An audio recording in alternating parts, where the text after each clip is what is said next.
Muni Long, the Grammy-winning singer and songwriter, has recently spoken out about her issues with Atlantic Records. I'm putting quote-unquote issues delightfully because she accused the label of manipulation and exploitation. Record companies have been doing this practice for years, but particularly regarding her contributions to the hit song Timber by Pitbull and Kesha. Priscilla Renee Hamilton, known professionally as Muni Long, is an American singer. Her story is interesting as to how she got recognized for her talent. But under her birth name, she signed with Capitol Records to release her debut album, Jukebox, in 2009.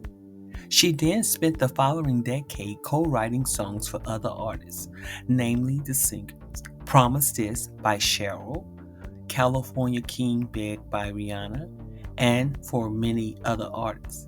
And she saw a commercial breakthrough with her 2021 single, Hours and Hours, which peaked within the top 20 of the Billboard Hot 100 and led her to sign with Def Jam Recordings, all at the age of 36. Now, she has an issue, like I said, I'm putting that delightful, with how Atlantic Records treated her with the writing and using her vocals on this album. So let's take a look into her part of the story. Context, specifically Atlantic Records. I'll name you 3 times that this has happened. So this is the first time. I'm gonna do a second video, I'm gonna do a third video. First time, I write a song. Song is called Timber. Love it. They fall in love with the record. Me and Brianna had a great time in the studio writing a song. Brianna's also, they're like, oh, we want to give it to Flo, as in Flo Rida. Oh my God, like this is incredible. I don't know what happened. The song ended up on Pitbull. About 2 weeks before the song gets ready to come out, they hit me up saying, hey, Ben, I'm not gonna say your last name, Ben, who used to work at Atlantic, calls me and says, hey, we need you to come cut some vocals. What does that mean? In my mind, you need my voice on the song. Cool. So I didn't expect that last video to go so crazy like it did. Muni Long claims that Atlanta Records gave the song Timber to Pitbull without her permission and then asked her to re-record some vocals to match Kesha's range. Context, specifically Atlantic Records. I'll name you 3 times that this has happened. So this is the first time. I'm gonna do a second video, I'm gonna do a third video. First time, I write a song. Song is called Timber. Love it. They fall in love with the record. Me and Brianna had a great time in the studio writing a song. Brianna's also, they're like, oh, we want to give it to Flo, as in Flo Rida.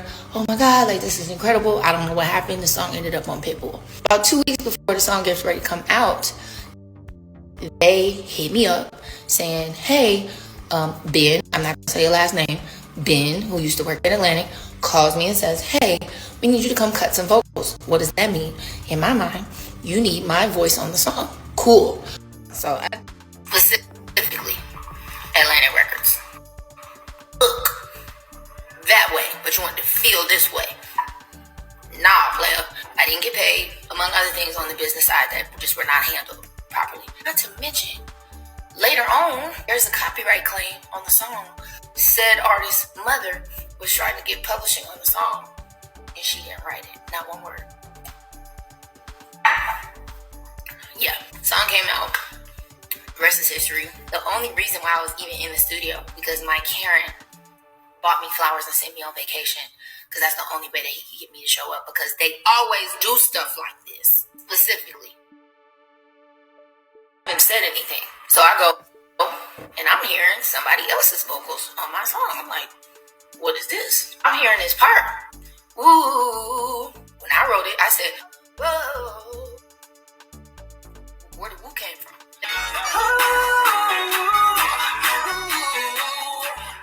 They're like, oh, well, you know, she couldn't sing it like you, so we had her change it to woo. And now we want you to go in and sing the woo underneath her, because your vocals are underneath her on the hook, on the whole song. And so if you don't sing the woo, it's going to sound different. And we need to have the same feel. That's the problem that I have. You want it to feel a certain way, but you want it to look. They still have. These revelations have sparked conversations about artists' rights and the treatment of Black creators in the music industry. Muni Long's experiences are part of the larger narrative about the exploitation of Black artists. Examine the Motown era, where various groups across the nation represented a single act known for its hit songs.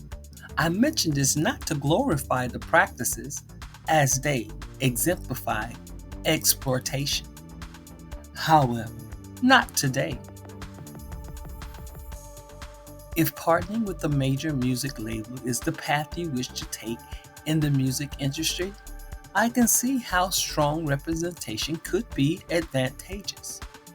Today, independent artists have numerous ways to showcase their content without being taken advantage. Muni Long said that Pitbull was grateful and sent them all plaques. Does that equate to money? It's definitely an important issue that brings attention to the need for fair treatment and recognition of artists' contributions. What are your thoughts on this situation? So you made it this far, so please like this video. I thank you for your support. Leave your delightful opinion within the comment section below, and thank you for watching, and please become a member by subscribing to hear more stories like this, news and celebrity gossip. Bye for now.